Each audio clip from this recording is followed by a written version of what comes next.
Hello, Renew Church family and friends. I have put this little video together to keep you in the loop of some of the changes that we have or are implementing as we respond to this coronavirus pandemic and also respond to how we can be um, believers who gather together in some way for worship, and we can continue to encourage each other in our mission in the world through this time where we might be forbidden or unable to meet together physically as we would like and as is our usual practice. Some of this is kind of a work in progress. I'm not sure quite how much will get covered in this one meeting, but there will be a lot more of these. I do hope that you find this accessible. We need to think of a way where we can keep each other communicating the same things to each other in as more simple a way possible. So I'm hoping to use videos, which I will send an email with a link to, and some other ways as well, but hope to keep it as simple as possible so we're not having to communicate in lots of different ways. Okay, so let me first of all say some people I'm finding out on social media, not from our church, but other Christians, are kind of implying that for churches to cease their Sunday gatherings is somehow a kind of a giving in to the world or giving in to the government, and not what Jesus would do. Jesus would defy all that and continue to meet. I have to be very clear. We are not suggesting to stop meeting together on a Sunday because we're being fickle and giving in and not trusting God. We will not be meeting at the primary school each week on a Sunday morning because we have a huge responsibility to the most vulnerable in our church and in the wider society. And we have this phrase that we're becoming very familiar with now, a social responsibility to do the right thing, to take care, even if we've not got symptoms that we may be carrying and we may cause others to be ill. So to be clear, we will not be meeting for the foreseeable future until you hear different from the leadership team at Renew Church. We will not be meeting together for our gathered worship on a Sunday morning. But we do not stop being the church. And we will be giving opportunities to gather together in new ways. And we will be giving opportunities for people to pray together in different ways, and for people to socialise together in different ways, and for you to receive teaching and engage in sung worship even in different ways. So let me run through some of these notes that I've got. Forgive me for two reasons. One, I've got lots of different notes. It might involve a bit of changing post-it notes and things like that. And two, I'm at home, and there's a constant running up and down of stairs, a constant asking for biscuits and sandwiches, a constant asking for. It's busy, so I have to do this in one take because I haven't got the capacity just yet to edit videos and things like that. So let me run through my notes and let's see where we get to.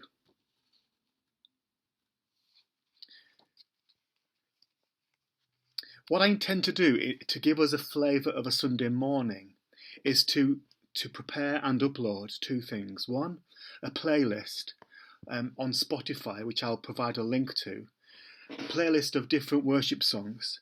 Lots of you will have worship songs that you like to listen to and play and sing along to. The reason behind playing a playlist is to give, if we choose, the opportunity rather, for members of Renew Church to be listening to the same songs and to be focusing on the same songs, meditating on the same songs.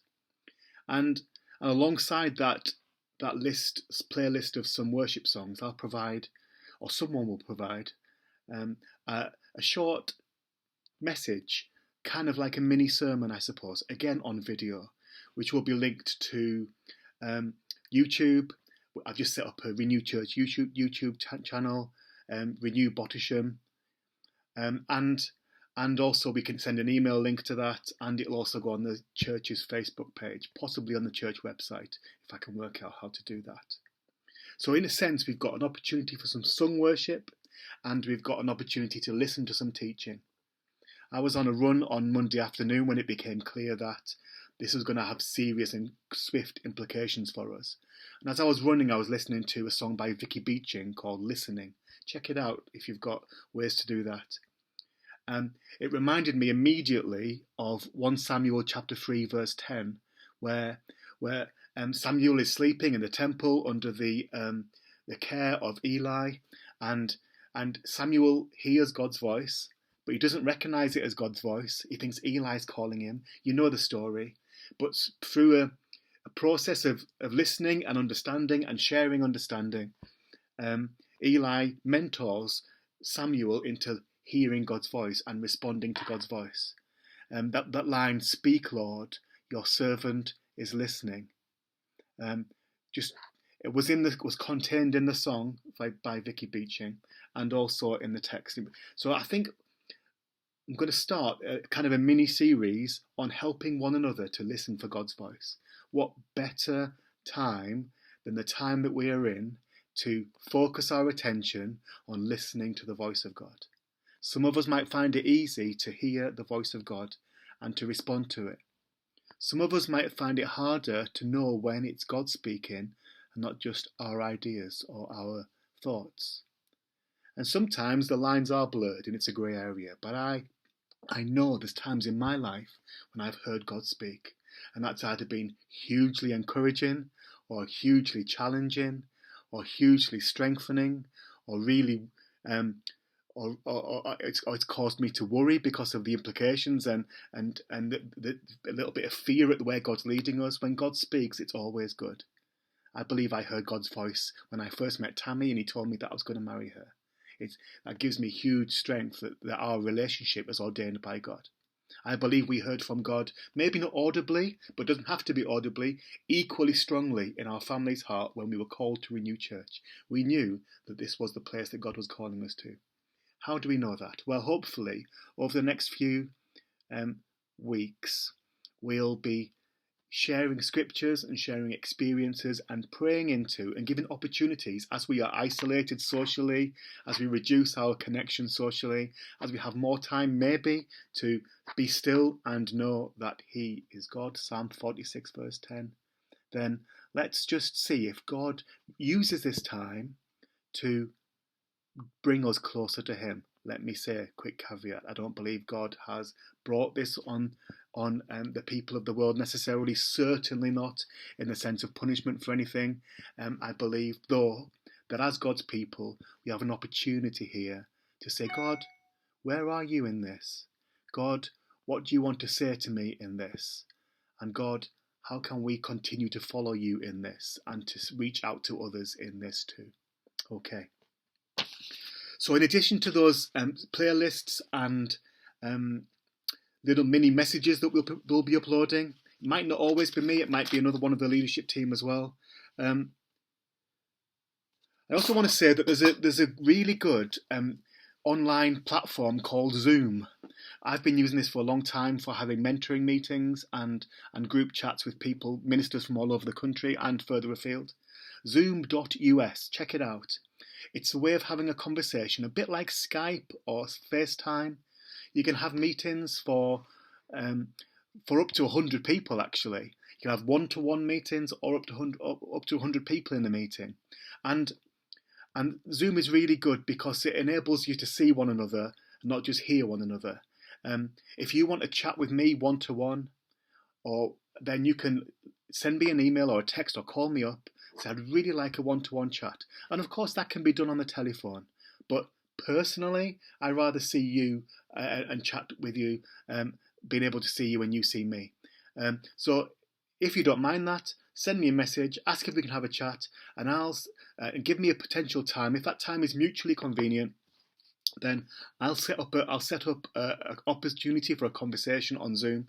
You'll get an email link which you click on your phone or your tablet or your laptop or your computer if you have a webcam, and then we can have a conversation for 40 minutes easily, potentially for more than that. I just need to buy a package, which I'm likely to do anyway. We can do prayer meetings in that way. I can set a time, say for example, Sunday evening, 7 p.m. That's just an example. I'll send a message around if this is what we do.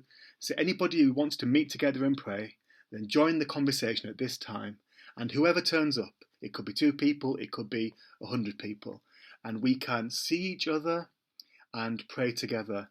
And my Connect group met this way last night, and those of us, the 6 of us that were able to make it, we had a conversation, we shared encouragements, we shared prayer needs, and we prayed together without being together physically, but we could see each other. And it was really, really, really good. If you know me, you know that over the last year or so, I've been talking about encouraging the church to embrace different forms of gathering, alternative forms of gathering. Some people have thought, yeah, we'd like to give that a go.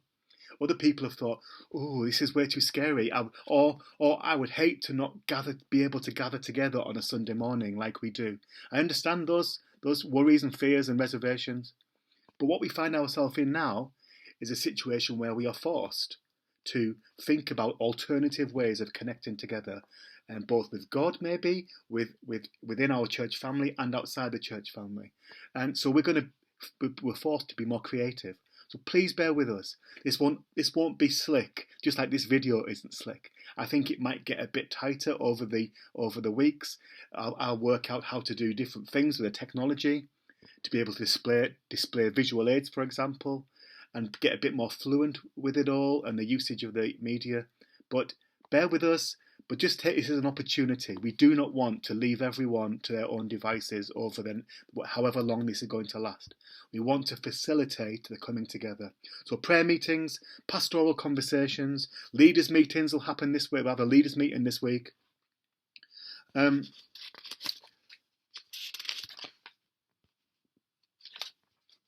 I also want to create ways, as long as it remains safe to do so and wise to do so, I don't think at the moment that the government is saying that we can't get out and about. In fact, they're saying the opposite. From what I understand, all the National Trust properties are taking away the pay barriers. So if people have not got symptoms and are able to get out, then they can enjoy the National Trust properties and spend some time out in the open. What they are asking, and what I would suggest, is these opportunities that I'm going to raise to give us a chance to gather socially, we just maintain a sensible distance from each other. Keep that 2 meters or so away from each other, but we can still be together. We can still have a conversation whilst maintaining a social distance. This is what I'm going to say initially. Every day, from at 12 noon, we will be leaving the manse and going for a walk or a jog or a run, depending on what the people who gather would like to do. It might be there's enough people, so some might choose to walk, some might choose to jog, some might choose to run. But I'll be leaving the manse every lunchtime at 12 noon. And if you would like to join me in that, we can have a leisurely walk, we can have a gentle jog, or maybe stretch ourselves a little bit more and have a jog stroke run. No pressure to be pushed beyond your physical limits or desire, but just to get out in the one beauty of God's countryside around us. Maybe that could be a walk around Anglesey Abbey if they are joining in the free access, but it certainly could be a stroll up by the river or a jog up by the river. If you would like to join me, you can send me a text, you can send me an email, you can call, let me know, but you don't have to. We'll just be leaving as part of our lunch hour and going for a walk, and then coming back in time to have a bite to eat.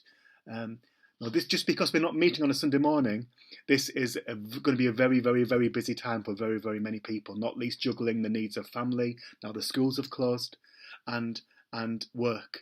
I've been busier this past 24 hours. I think I've done about a month's work in 24 hours. But I'm excited about it, as well as saddened by the damages it's going to cause to many people, and it's not going to be devastating in many ways. But as the people of God, it's a real opportunity.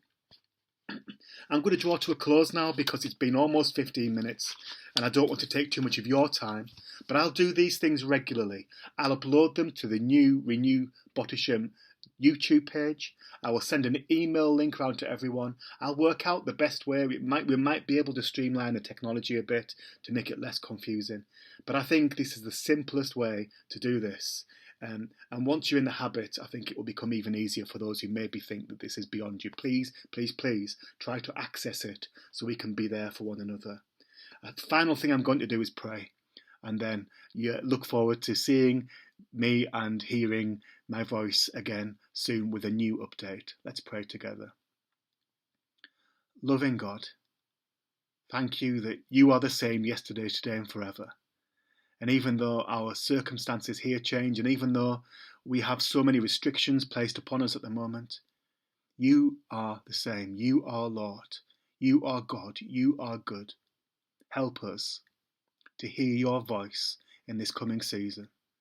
Help us to still think of others and not become so self-obsessed. I was really saddened today to see in the supermarket shelves empty and people overloading their trolleys, yet the food bank trolleys, the trolleys by the food banks, were absolutely empty. Lord, help us to not forget your heart in all this. Help us still to reach out to those who are much more vulnerable than we are, much more in need.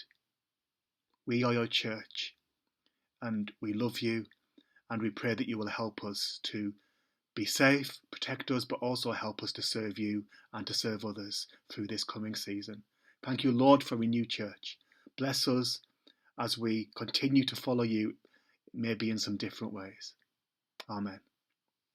Okay, everyone, God bless, and I'll be in touch again very soon. Please feel free to call me, Cambridge 812558, or my mobile 0789 6796, or email me alanbrand77@icloud.com. If there's any needs you're aware of that you want us to help you meet, let us know. God bless you, and I'll see you again soon.